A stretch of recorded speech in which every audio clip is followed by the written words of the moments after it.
Quando nós pensamos no livro de Hebreus, talvez uma das passagens, um dos capítulos mais recorrentes à nossa memória é o capítulo 11. É o capítulo que fala dos heróis da fé. Homens e mulheres do passado que tiveram em suas vidas lutas, dificuldades, provas, mas que através da fé permaneceram firmes, permaneceram leais, buscaram o Senhor e alcançaram vitória. Ainda não alcançaram a vitória final, porque no fechamento do livro, inclusive o apóstolo então aponta que eles não alcançaram a vitória final porque estão aguardando a nossa preparação para que juntos nós possamos desfrutar da eternidade. Hoje estaremos estudando o capítulo 11, na 11ª lição deste trimestre, e que tem então por título Heróis da Fé. Hebreus capítulo 11, versos 1 e 2, nós temos o verso que traz a definição bíblica do que é fé. A fé é o firme fundamento das coisas que se esperam e a prova das coisas que não veem. Porque por ela os antigos alcançaram testemunho. E o pensamento da inspiração: a fé que salva é uma transação pela qual aqueles que recebem a Cristo se unem num pacto de aliança com Deus. A fé genuína é vida. Uma fé viva significa um aumento do vigor, uma firme confiança pela qual a alma se torna um poder que vence. Ao longo da lição, nós estaremos aprofundando esses conceitos através da experiência de personagens que são retratados no capítulo 11 do livro de Hebreus. O primeiro personagem que vamos considerar é Abel. É o título do primeiro tópico. Por que Deus aceitou Abel e sua oferta? Irmão Rodrigo. Bom, primeiro eu queria conversar com você um pouquinho e com vocês que nos acompanham também sobre essa questão da fé. Porque por muitos anos, desde a minha juventude, quando eu era criança também, adolescente, eu ficava pensando: o que é fé? Porque dizem que, e está escrito isso na Bíblia, se a nossa fé for do tamanho de um grãozinho assim de mostarda, a gente poderia remover as montanhas. Mas como que isso acontece, né? Como que eu vou remover montanhas com uma fé com o tamanho de um grão de mostarda? O que seria então a fé? Porque se a fé é tão poderosa, e quando a gente é adolescente, quando é criança, né, e saindo dessa parte da vida de criança para uma vida de adolescente, assim, vai desconstruindo essa imagem de heróis, assim, né? Heróis de televisão, heróis de filme. Vai acabando essa construção, né? Vai caindo essa construção que a gente tinha enquanto criança. Mas todo mundo que é criança, ele quer ter um herói, ou ele quer ser um herói, ou ele quer ter poderes sobrenaturais. Então, quando a Bíblia fala de você ter fé do tamanho de um grão de mostarda, bem pequenininho, que vai remover montanhas, eu tinha muito desejo disso, Luzilei, eu confesso, porque isso ia me gerar poder. Eu ia falar: move montanha. Então, eu ficava pensando sobre essa questão de fé. E eu acho que é muito importante os nossos irmãos saberem disso, a gente enfatizar o seguinte: que a fé, ela não é adquirida por nós numa coisa simplesmente que não é palpável.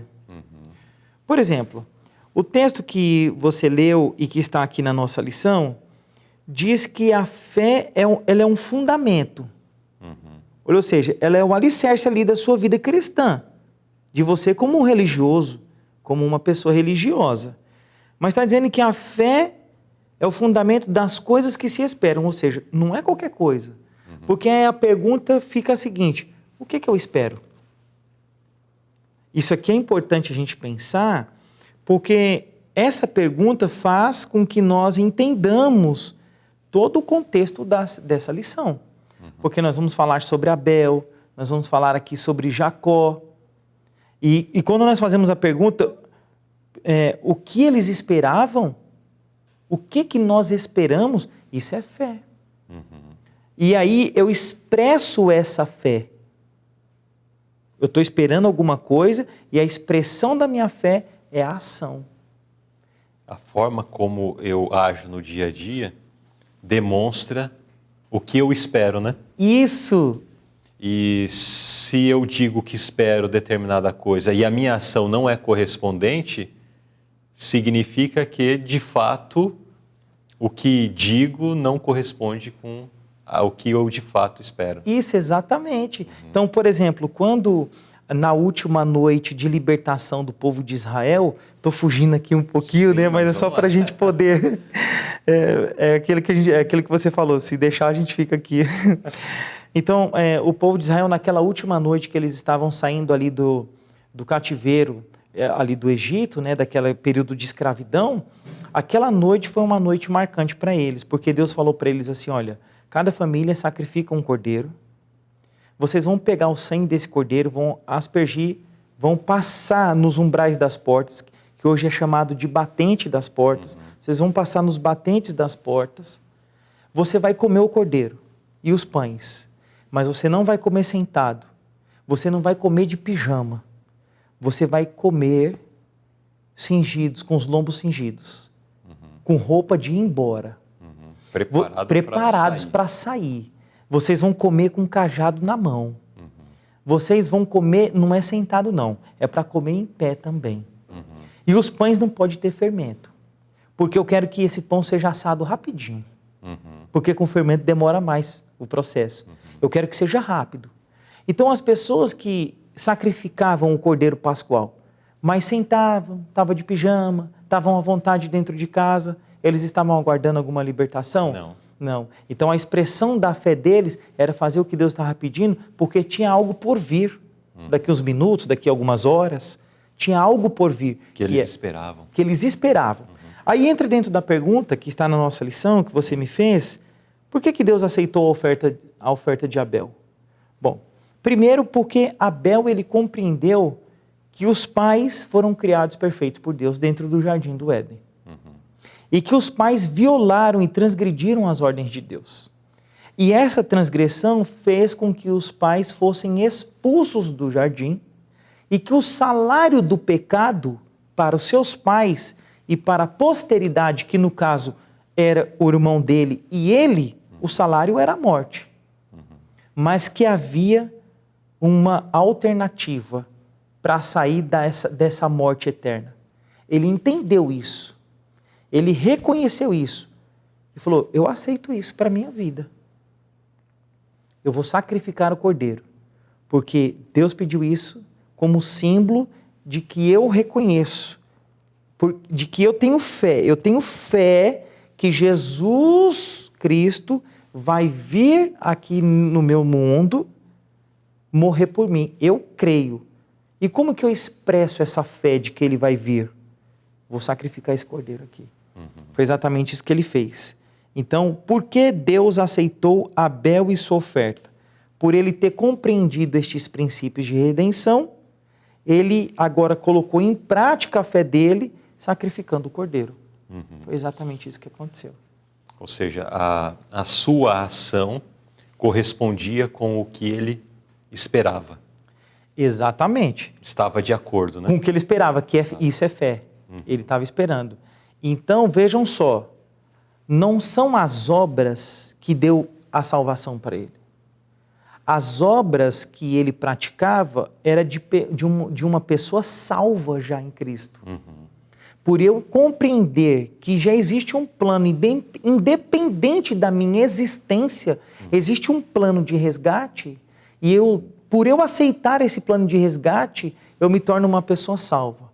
E uma pessoa salva apta para expressar essa salvação que me foi dada através de uma ação. Então, na verdade, quem consegue praticar as obras, quem consegue viver uma vida de santidade, são só pessoas que compreendem que verdadeiramente elas são salvas em Cristo. Pessoas que não compreendem isso não conseguem praticar obras. Então, existe toda uma cadeia de etapas, né? Existem etapas aí nesse processo de finalmente, então, alcançar a salvação finalmente, mas na conversa preliminar que tivemos, nós estávamos discutindo sobre essa origem, né? Porque precisa ter um start. É claro que quando nós consideramos o contexto aqui de Abel, está o contexto ali dos pais, recém-saído do jardim, mas quando nós consideramos contexto posterior, nós precisamos entender que antes de se manifestar uma esperança, precisa-se conhecer aquele que expressa a esperança, e esse até foi o A confiança, né? E a confiança. Que vai gerar a confiança. E automaticamente serão apresentadas promessas que nos conduzirão, estou tentando formular aqui, nos são expressas promessas que nos apegaremos a elas, né? Então, nesse processo, nós precisamos estar com o nosso coração susceptível, com o nosso coração aberto, nós desejoso. Nós estávamos conversando nos bastidores o seguinte, como que eu posso ter fé, ou seja, esperar uma coisa que eu nunca vi? Porque, por exemplo, é assim, o que eu coloquei nos bastidores aqui com o Luzilei, a gente ficou arrazoando bastante tempo, né, que é o seguinte, nós nunca tivemos de forma física um contato direto com Deus. Por exemplo, a morada de Deus está lá no terceiro céu, que é falado. Alguns comentaristas dizem que é no centro do universo. E Jesus, que se fez carne e habitou entre nós, fez isso há 2000 anos atrás. Não vimos, não tocamos, não temos foto dele. Não temos, exatamente. Eu nunca tirei uma foto com ele, entendeu? Uhum. E se ele apareceu também, não percebi que era ele. Uhum. Porque ele pode ter acontecido, né? Sim. Eu não percebi, não tive esse contato. Então, como que eu vou desenvolver uma fé? Eu pego uma Bíblia, eu pego essa lição, vocês estão nos acompanhando aqui, nós estamos falando de algo que é por vir, Jesus está voltando, e agora você tem que se apegar a isso, porque eu disse, porque está escrito aqui na Bíblia. Você se apega a isso. A Bíblia, ela foi inspirada por Deus, mas são 40 autores diferentes. E que você percebe que existe dentro da escrita deles a cultura da qual eles viveram na época. Existe uma coisa cultural ali dentro, né, da Bíblia. A gente tem que entender isso também, porque Deus inspirou, mas os autores usaram a linguagem daquela época.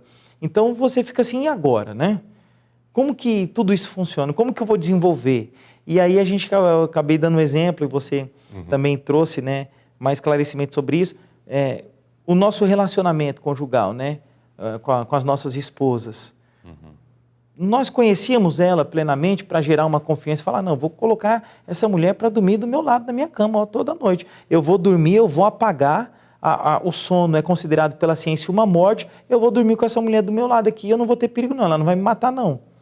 Ela não vai fazer um mal para mim. Como que eu cheguei a esse ponto de ficar num estado de vulnerabilidade, que é o sono, eu fico vulnerável, todos nós ficamos vulneráveis, e tem uma pessoa do nosso lado que tem uma cultura, que tem uma filosofia um pouco diferente da nossa, apesar da religião aproximar isso, mas ela tem uma cultura diferente, né, familiar. Eu também, e coloco ela para dormir do meu lado ali, e ser gerador de confiança ainda da minha parte.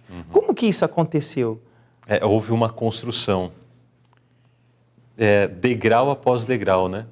Então, num primeiro momento, você começa um diálogo. Opa, é interessante e tal, posso confiar. Dificilmente alguém vai confiar, vai entregar toda a sua confiança em alguém que acabou de conhecer. Então, eu entendo que a confiança ela é construída com o tempo. Não tem como você pensar, não, acabei de conhecer uma pessoa, não sei de onde veio, não sei quem são seus familiares, qual era seu contexto, conheci o fulano de tal agora. Beleza, eu confio a minha vida a essa pessoa. É difícil ter essa construção dessa forma, né? Na verdade, é uma construção, né? É como você construir um prédio num segundo. Aí, você falando isso daí, agora você me fez lembrar. Uma coisa vai puxando a outra na Bíblia, né? Mas aquele Senhor que entregou os talentos. Para um deu um talento. Sim. para outro deu 2 talentos, né? Isso, e para outros 5. 5 talentos. Falou, estou indo embora. Eu vou embora, eu vou voltar. Eu estou indo embora. Quando eu voltar, aí vou acertar as contas com vocês. Bom, o que tinha 5 virou 10 agora. Conseguiu mais 5. O que tinha 2 conseguiu mais 2, ficou 4. O que tinha 1 pensou, bom, se não voltar, será que ele conhecia plenamente aquele senhor? Ele disse assim, olha, esse senhor aí, eu estou achando que ele é severo. Por ele ser severo, e está bem assim mesmo, por ele ser severo, o que eu vou fazer? Sabe uma coisa? Eu vou enterrar. Porque se eu arriscar em querer outro talento aqui, eu posso perder esse aqui.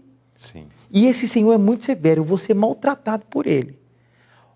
Então ele teve fé, teve confiança, ele conhecia esse senhor dele, de fato? Aparentemente, não. Ele conhecia alguns aspectos desse senhor, né? Por exemplo, Luzilei, quando uma pessoa fica doente, o desejo dela e da família é de que ela fique curada. Mas está escrito na inspiração, Ellen White escreveu o seguinte, ela disse que Deus, ele não pode curar uma pessoa sabendo que essa pessoa, ela vai voltar aos seus hábitos antigos. Então a pessoa vai orar, mas Deus não pode curar essa pessoa. É duro o discurso, não é? Sim. Mas é uma realidade do caráter de Deus. É uma realidade. E às vezes eu questiono a Deus, olha só, eu questiono a Deus e falo assim, olha, Deus não me responde, a minha mãe não curou, eu não curei, aquela doença foi para a morte, eu morri, Deus não falou comigo, e eu era tão boa, eu era uma pessoa tão boa, morreu. E Deus não falou comigo. Mas será que você já olhou para dentro de você, se de fato você seria uma pessoa transformada, se Deus respondesse a sua oração? Porque Deus, às vezes, não respondeu por misericórdia a você mesmo ou para alguém da sua família. Então, o não conhecimento de quem é Deus faz com que a nossa fé diminua. Porque a fé é naquilo que você espera. Deus disse assim, olha, não turbe o vosso coração. Credes em Deus, crede também em mim. Eu estou indo para o céu, mas eu vou voltar. Agora você vai desenvolver a fé. Eu tenho fé. Olha, Nova Jerusalém, lá Apocalipse, Nova Jerusalém descendo do céu. Eu estou esperando isso. Então é fé nas coisas que se esperam, naquilo que eu não vi. Eu estou imaginando a Nova Jerusalém descendo. Mas eu confio em quem prometeu. Mas como que... Aí é onde que está. É fé também. É fé também a confiança. Aí você até comentou comigo, e é uma coisa interessante, a lei da atração, né? Porque Deus está nos atraindo todos os dias de uma forma imperceptível, você não percebe isso. Quando é fé, você já está envolvido naquilo ali. E quando você começa a tomar atitudes que te aproximam mais de Deus, Ele já estava com você, olha, te atraindo há muito tempo. E agora você só começou, você despertou e falou, olha que realidade. Então, às vezes, uma experiência conjugal, tendo filhos, que foi o que aconteceu com Enoque, né? Transformou a vida dele tendo um filho. Às vezes, um acidente, às vezes, perdeu o serviço, arrumou um outro trabalho. Sei lá, coisas que acontecem na sua vida. Eu tenho te despertam, né? Te desperta, porque, na verdade, Deus está te atraindo. Está usando as coisas que acontecem na vida humana para te atrair. E vocês percebem que através de alguma experiência que você já passou, isso aumentou a sua experiência de vida, te amadureceu e agora você desenvolveu mais a fé, um relacionamento maior com Deus. Então, fé não é você ficar sentado, ver aquele chinelo que está viradinho de cabeça para baixo e falar, desvira chinelo. Ou você ir lá fora e falar assim, Senhor, me dá uma resposta, faz a lua agora virar uma bola de sangue, para eu ter essa resposta de que o Senhor existe, ou de que a minha oração será atendida, ou de que agora aquela casa que eu almejava tanto querer vai de fato acontecer na minha vida. Fé não é isso.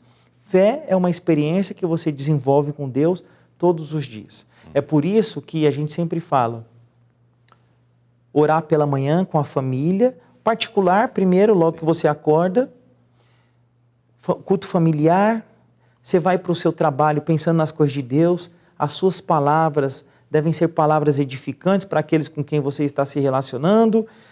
No final do dia você vai fazer o seu culto matutino, o seu culto vespertino com a família.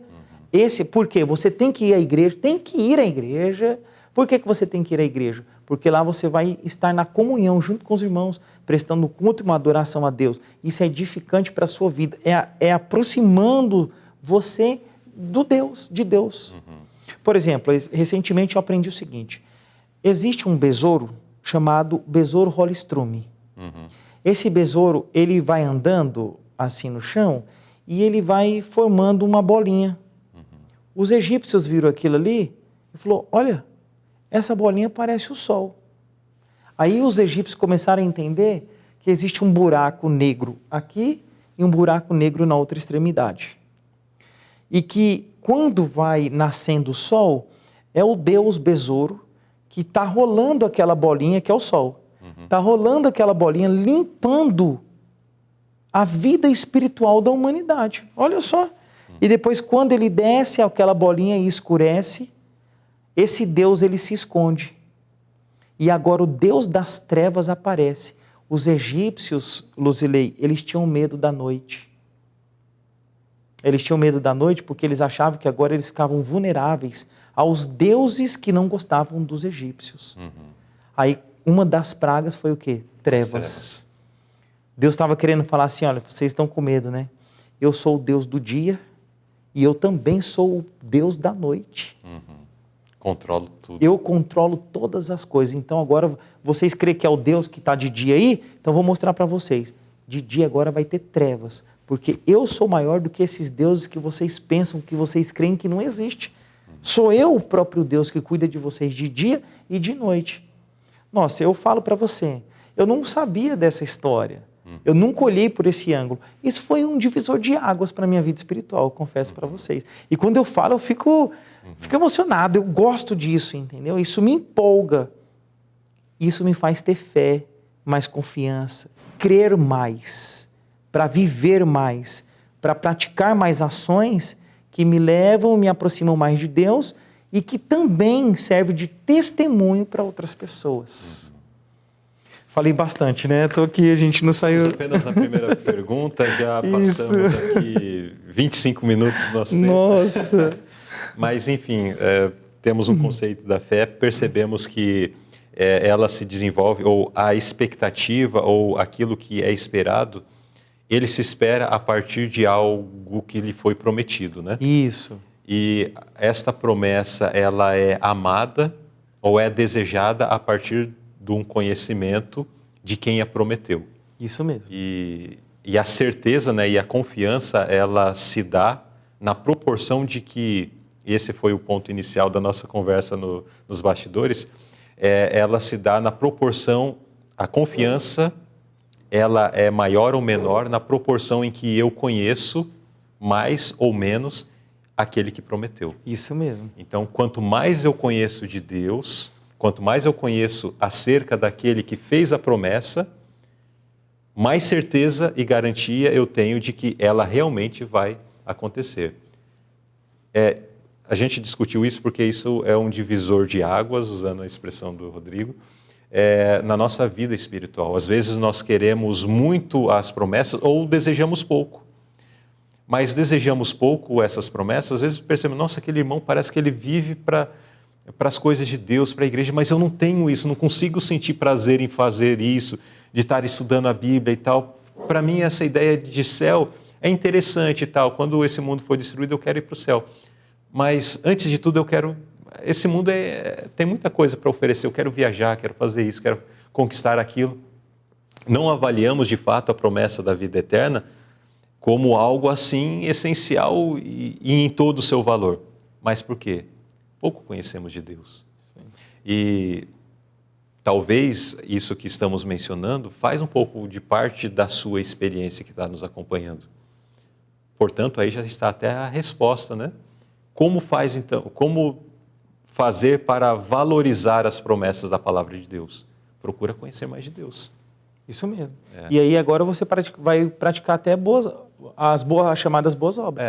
Como uma consequência, né? Consequência. E nisso tudo nós estamos discutindo apenas Abel, que ofereceu a sua oferta como testemunho de que ele entendia e esperava o cumprimento da promessa de salvação que já tinha sido feito a Adão e Eva lá dentro do Isso jardim. mesmo. Bom, se apenas nessa pergunta nós já... Irmãos, é maravilhoso quando a gente tem o privilégio de falar sobre temas da palavra de Deus e se aprofundar em determinados pontos. Encontramos pessoas que amam também isso, enfim, dá no que vocês já estão vendo. Por que Deus rejeitou Caim e sua oferta? O que foi diferente entre a atitude e a oferta de Abel com a que Caim ofereceu para que então Deus a rejeitasse? Então, Caim, na verdade, ele não aceitava a maneira como Deus governava o universo. Simples assim. Mas, Rodrigo, por que você está levando por esse lado? Porque a expulsão de Adão e Eva do Jardim do Éden era algo que deixava consternado o coração de Caim. Ele não aceitava aquilo, como que Deus, o Criador de todo o universo, por conta de comer um fruto, expulsa e ainda diz que o salário do pecado é a morte. Mas esse Deus é muito severo. Cadê o Deus de amor, né? Cadê o Deus de amor? Percebem que existe um paralelo entre muitas afirmações hoje? Com a pessoa enfrenta a dificuldade e começa, onde está Deus? Então, começa a questionar. Vegetariano, dizimista, guardador do sábado e tal. Eu vou dizer uma coisa aqui que eu trago para a minha vida pessoal, né? E compartilho nos bastidores, mas quero compartilhar publicamente. Irmãos, eu quero deixar uma coisa clara para vocês sobre Deus e eu falo isso com muita certeza. Deus, Ele não deve nada para nós. Absolutamente nada. A sua misericórdia Ele estende para quem Ele quer. Paulo disse isso. Então, se você não recebe uma coisa, amém. Continue tendo fé. Deus está sendo justo e misericordioso para comigo, do mesmo jeito. Do mesmo jeito. Ele não deve nada para ninguém. Caim não entendia isso. Caim entendia que Deus devia alguma coisa. Que Deus tinha obrigação de dar alguma coisa para ele. Ele não teve um sentimento de falar, não, eu errei, meus pais erraram, nós estamos aqui, eu reconheço que eu preciso de alguém para me resgatar agora do pecado. Ele não entendia isso. O espírito dele era de revolta diante dessa situação. Isso é justiça própria. Quando você começa a achar que você é merecedor de alguma coisa, de que o que você faz deve ser aprovado pelas pessoas. E a vida não é assim. É por isso que hoje eu tenho um pouco de crítica, né? Algumas pessoas que seguem alguma linha da psicologia ou até mesmo os coaches, que trazem aquelas motivações para você que você pode, você vai, você acontece, você é o máximo. É importante você entender de que se for a vontade de Deus, você vai alcançar degraus aí interessantes. Mas nós precisamos também entender que nós somos subordinados ao Deus Criador. Eu me deitei e dormi porque o Senhor me sustentou. Não é fruto de nada que eu fiz. Foi Deus quem cuidou de mim durante a noite, quando eu estava dormindo, e quando eu me despertei, foi Ele que me despertou, não foi eu. Não foi ninguém que me tocou, não, foi Deus que cuidou de mim. Então, em todas as coisas da nossa vida, nós devemos ter esse entendimento. Ah, foi Deus que provocou um acidente? Não. E se Ele quisesse ter evitado esse acidente? Teria evitado. Mas Ele permitiu porque Ele quer falar conosco de alguma maneira. Pode ser que você não esteja entendendo agora, mas a condução de todo o universo está no controle de Deus. A experiência de Jó mostra muito isso. Satanás falou para Deus assim, é claro que Ele te serve, só dá tudo para Ele. Ou seja, Satanás percebia que existia uma imunidade ali, uma imunidade espiritual para Jó. E que o próprio Satanás ali no diálogo dele com Deus, ele teve que, de uma certa forma, nessas provocações dele, meio que pedir uma autorização, sabe? Meio que pedir uma autorização. Deus falou, vai lá, não mexe com a vida dele. Vai lá, faz a experiência lá, já que você está falando que eu estou comprando ele. Porque foi isso que ele falou. Você está barganhando com ele, fica dando as coisas para ele, por isso que ele fica te adorando. Agora tira dele para ver se ele te serve. Ou seja, estava falando que Deus subornava Jó para adorá-lo. Aí Deus falou, então vai lá, mas não toque na vida dele. Tirou tudo que ele tinha. E Jó chegou em que conclusão?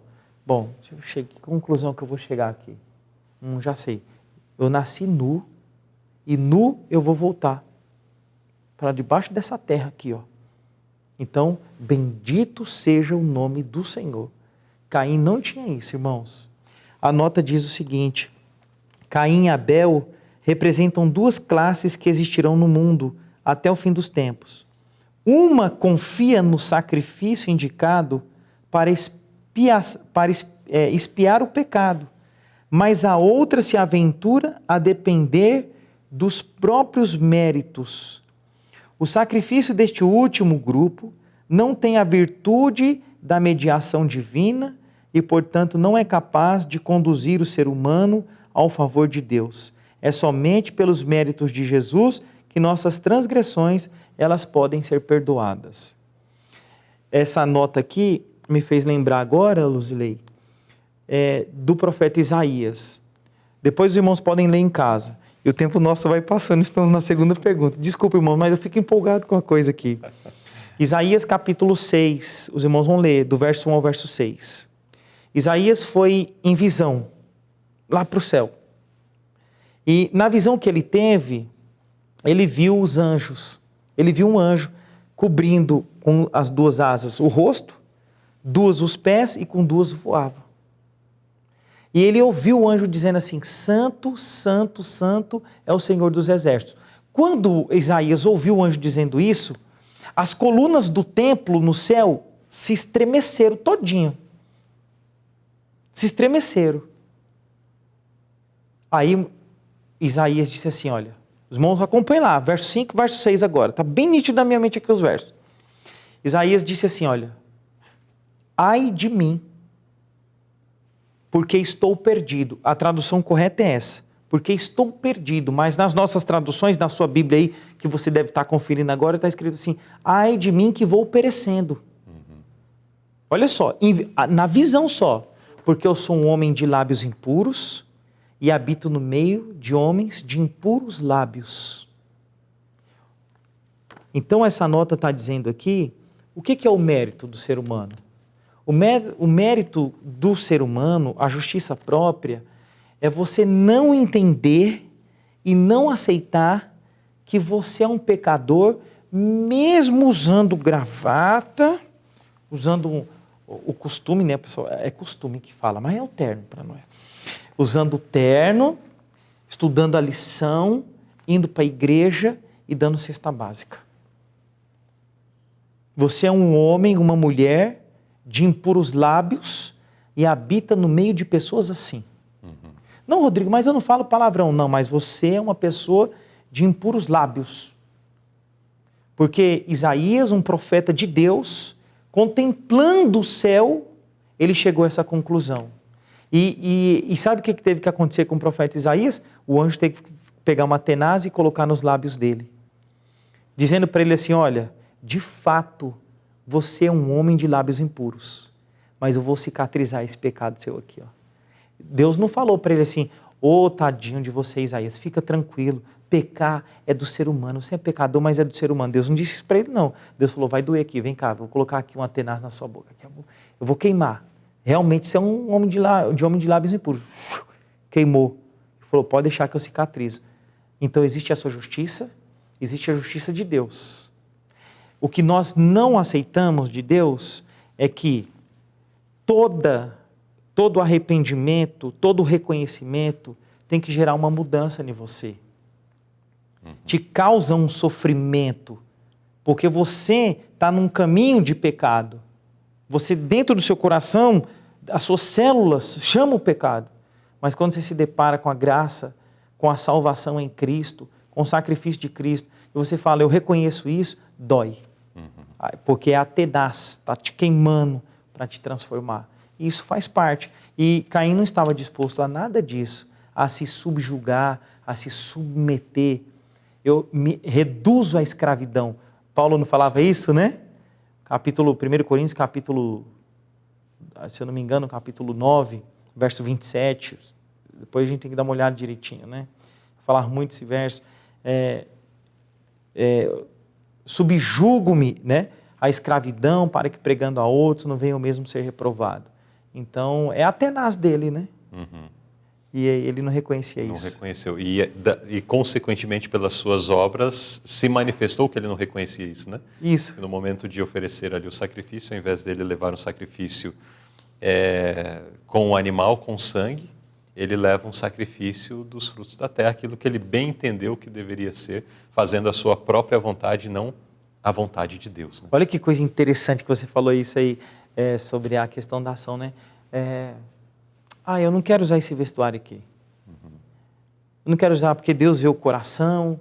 Por que você não submete ao que? À vontade de Deus, à modéstia de Deus? Você estabelece para você as suas próprias modéstias.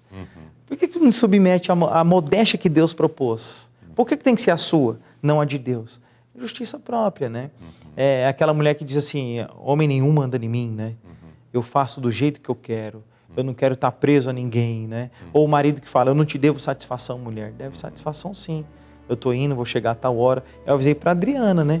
Estou aqui na lição interativa, vou demorar um pouquinho. Com certeza ela está vendo agora que a gente está demorando, né? Muito bem. Então, assim nós findamos o primeiro tópico que falou sobre Abel. Mas nós vamos seguir e vamos avançar para o próximo, onde vamos falar sobre um outro personagem. Mas, de toda forma, as bases do diálogo já estão postos, né? Então, estão fundamentadas agora, né, Luzley? Agora vai seguir, vai fluir com mais agilidade.